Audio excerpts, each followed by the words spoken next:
Assalamualaikum warahmatullahi wabarakatuh. Alhamdulillah, segala puji bagi Allah Subhanahu wa Ta'ala yang telah memberikan kenikmatan berupa kesehatan kepada kita semua, sehingga hari ini kita masih bisa melakukan kegiatan perkuliahan walaupun dalam kondisi yang sangat terbatas disebabkan pandemi COVID-19. Semoga hal tersebut tidak menyurutkan semangat kita dalam mencari ilmu ya teman-teman. Baik, kami dari kelompok 7 yang beranggotakan Lutfi Eka Nur Hasana, Kotru Nada, dan Cynthia Aulia Rahma akan membawakan materi yang berjudul Tasawuf Falsafi dan Tasawuf Praktis. Tasawuf falsafi adalah tasawuf yang merupakan perpaduan antara tasawuf dan juga filsafat atau bisa juga disebut mistik metafisik. Aliran tasawuf ini dikembangkan oleh para sufi yang juga sekaligus para filosof. Aliran ini menonjolkan pemikiran filosofis. Sesuai dengan namanya, tasawuf filsafat menggunakan argumen-argumen yang kaya dan luas tentang ide-ide ketuhanan. Hakikat tasawuf sendiri adalah mendekatkan diri kepada Allah dan menjauhi keduniawian, yang di dalamnya terdapat paham bahwa Tuhan dan makhluk bersatu.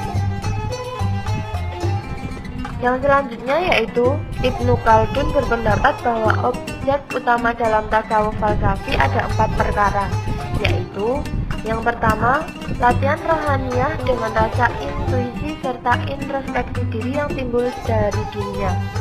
Yang kedua, iluminasa atau hakikat yang tersingkap dari alam gaib, misal sifat-sifat rohani ar-rasyi, kursi, malaikat, wahyu kenabian, ruh, hakikat realitas segala yang wujud, yang gaib maupun yang nampak, dan susunan yang kosmo, terutama tentang penciptanya serta penciptaannya. Yang ketiga yaitu peristiwa-peristiwa dalam alam maupun kosmos yang berpengaruh terhadap berbagai bentuk kekeramatan atau keluar biasaan. Yang terakhir yaitu penciptaan ungkapan-ungkapan yang pengertiannya sepintas samar-samar, syatahiyat, yang dalam hal ini telah melahirkan reaksi masyarakat berupa mengingkarinya, menyetujui, atau menginterpretasikan. Yang selanjutnya yaitu pengertian tasawuf praktis. Tasawuf praktis atau bisa disebut tasawuf sunni akhlaki adalah ajaran tasawuf yang membahas tentang kesempurnaan dan kesucian jiwa yang diformulasikan pada pengaturan sikap mental dan pendisiplinan tingkah laku secara ketat guna mencapai kebahagiaan yang optimal. Berupaya untuk menghindari akhlak mazmumah dan mewujudkan akhlak mahmudah. Aliran tasawuf ini memagari diri dengan Al-Quran dan Al-Hadis secara ketat dengan penekanan pada aspek amalan dan mengaitkan antara ahwal dan maqamat. Praktis sendiri berarti sebagai nilai-nilai yang dapat diterapkan dalam kehidupan sehari-hari. Menurut aliran ini ada 3 tahapan dalam sistem pembinaan akhlak, yaitu yang pertama taktali, yang berarti mengosongkan diri dari sikap ketergantungan terhadap kelezatan hidup duniawi dan akhlak tercela. Hal ini akan dicapai dengan jalan menjauhkan diri dari kemaksiatan dalam segala bentuknya dan berusaha melenyapkan dorongan hawa nafsu. Selanjutnya yaitu tahali. Tahali berarti mengisi dan menghiasi diri dengan perilaku terpuji.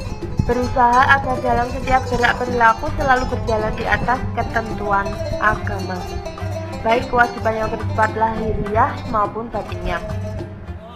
Dengan kosongnya jiwa setelah takali tadi, maka harus diisi dengan kebiasaan yang baru. Jiwa manusia, kata Al-Ghazali, dapat dilatih, dapat dikuasai, bisa diubah, dan dapat dibentuk sesuai dengan kehendak manusia itu sendiri. Yang terakhir yaitu tajalli.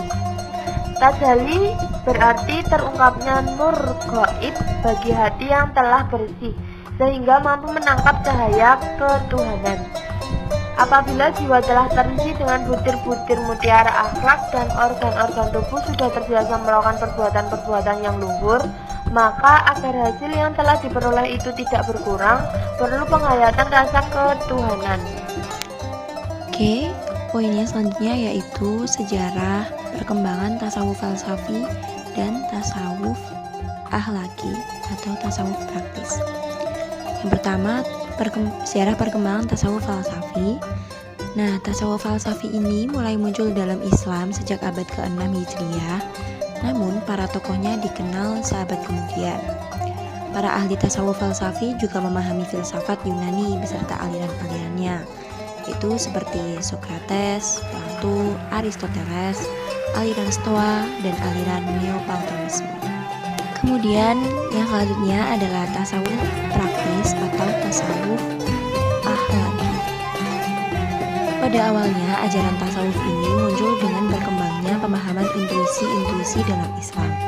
Sejak zaman sahabat dan tabi'in, kecenderungan pandangan orang terhadap ajaran Islam secara analitis sudah mulai muncul. Ajaran Islam mereka dilihat dari dua aspek, yaitu aspek lahiriah atau luar dan aspek batiniah atau dalam. Pendalaman serta pengalaman aspek dalamnya adalah yang paling penting, tapi juga tanpa mengabaikan aspek luarnya. Terdapat beberapa perbedaan dari tasawuf akhlaki dan tasawuf falsafi.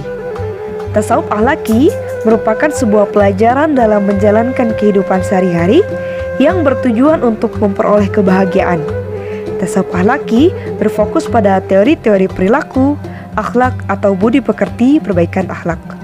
Dalam tasawuf akhlaki membahas tentang kesempurnaan dan kesucian jiwa yang diformulasikan pada pengaturan sifat, mental, serta pendisiplinan tingkah laku. Sedangkan tasawuf falsafi merupakan sebuah ajaran tasawuf yang memperkenalkan Tuhan atau dikenal dengan istilah makrifat dengan pendekatan rasio atau filsafat menuju ke tingkat yang lebih tinggi. Ajaran tasawuf falsafi juga memperkenalkan kesatuan wujud atau dikenal dengan istilah wahdatul wujud. Ajaran tasawuf falsafi memadukan antara visi intuitif dan visi rasional. Baik, sekian penyampaian dari kelompok kami. Mohon maaf bila ada kesalahan. Salam rindu. Wassalamualaikum warahmatullahi wabarakatuh.